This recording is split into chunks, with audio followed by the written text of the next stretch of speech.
بسم اللہ الرحمن الرحیم۔ ایک گورکن کی کہانی انہی کی زبانی۔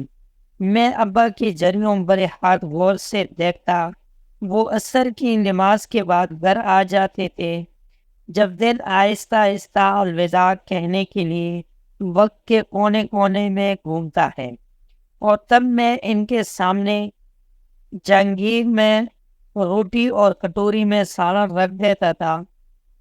اس وقت میں 11 سال کا تھا۔ وہ آہستہ آہستہ نوالے لیتے، میں ان کے ہاتھ غور سے دیکھتا۔ اب تو جریوں میں مٹی بھر گئی تھی، یوں جیسے لکیریں مٹنے والی ہو۔ ابا میری آواز، بولو بیٹا۔ ابا سفید بالوں بڑا سر اٹھاتے، آپ کے ہاتھوں میں مٹی لگی ہوئی ہے، کہنے کو ایک جملہ لیکن اس کے اندر کئی سوال پوشیدہ تھے۔ لوگوں کے گھر بناتے بناتے اب تو مٹی ہو گئے ہیں۔ ابا دیری سے مسکرا دیتے، ابا آپ کیوں کرتے ہیں؟ میں جنجلال جاتا۔ تب میں سوچتا تھا وہ سب لوگ وہاں سے کدھر جاتے ہیں؟ مجھے روز ابا کو آتے دیکھ کر وحشت ہوتی تھی۔ یعقوب، ابا میرا نام لیتے، خاک کی امانت ہے، خاک کو لٹانا ہے۔ ایک نامحسوس سی اداسی مٹی کی دیوار پر اتر آتی تھی۔ تجھے پتہ ہے یعقوب؟ ابا ٹھہر جاتے۔ میں مٹی پر انگلیوں سے دائرہ بناتی ہوئی رک کر انہیں دیکھتا۔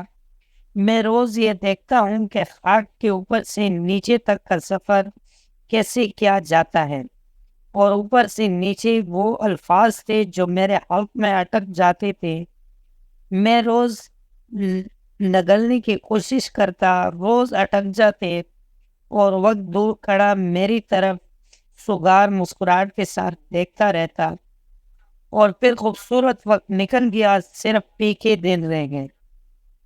بہار نے خزان کے ساتھ ہاتھ ملا لیا، اور میں حیران رہ گیا جب ہر رنگ پہ سیاہ رنگ چھا گیا۔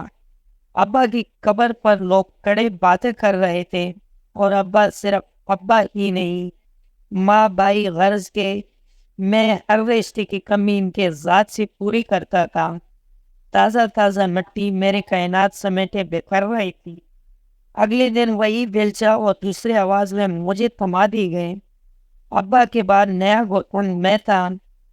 تب مجھ پر مٹی کے اسرار کھلے، وہ مٹی جو کسی معصوم کی گور کے لیے کودتا تھا۔ اس سے زیادہ نرم شاید وہی بھی نہ ہو، اور وہ لوگ بھی ہیں جنہوں نے آسمان کے رنگ تک کو چھو کے دیکھا تھا۔ ان کے لیے میں بڑے بڑے پتھر نکال نکال کر تک جاتا ہوں، تب کہیں جا کر ان کے لیے جگہ بنتی ہے۔ اس ویران سی جگہ میں بعض دفعہ جب کودتے کودتے ایک موٹا تازہ سانپ باہر نکل آتا ہے، تو تب میں گھر آ کر اور رات چمکتے تاروں کی مدھم روشنی میں جائے نماز پر سر رکھ کے گزار دیتا ہوں۔ کئی کسی قبر کو اتنا سجا دیا جاتا ہے کہ وہ قبر نہیں لگتی، لیکن وہ ویران رہ جاتی ہے۔ اس پہ کبھی دعا کے لیے اٹھنے والے ہاتھ نہیں آتے۔ رؤوف صاحب کی قبر پر روز سوراخ بن جاتے تھے۔ میں دور سے ان کے بیٹے کو آتے دیکھ کر قبرستان کی پچھلے طرف والی سڑک پر آ گیا۔ وہ 21-22 سال کا نوجوان تھا۔ میں نے اس کو پکارا۔ پوری بات سننے کے بعد، اب میں کیا کر سکتا ہوں؟ ڈیڈ نے خود اپنے لیے کوئی اچھا کام نہیں کیا۔ کبھی تائی لہجے میں بولا، آپ کریں نا ان کی قبر پر دعا، میرے کرنے سے کیا فرق پڑے گا؟ ویسے بھی انہیں کون سا پتہ چلے گا کہ میں آیا تھا؟ اور میں نے فاتحہ دعا واٹ ایوار پڑھا، اور وہ بے پرواہی سے ہاتھ ہلاتا بائک ایک تار پر بگاتا چلا گیا۔ میں وہی کھڑا کا کھڑا رہ گیا۔ یہ وہ سڑک ہے جس پر ہر وقت لوگ چلتے رہتے ہیں، خوشحال خوشخرم بے فکر لوگ۔ جب کہکیے لگاتے ہوئے قبرستان کے ساتھ سے گزر جاتے ہیں، تو میں جانتا ہوں کونے پر لگا وہ بڑا درخت اپنی شاخیں پھیلا کر ہنستا ہے۔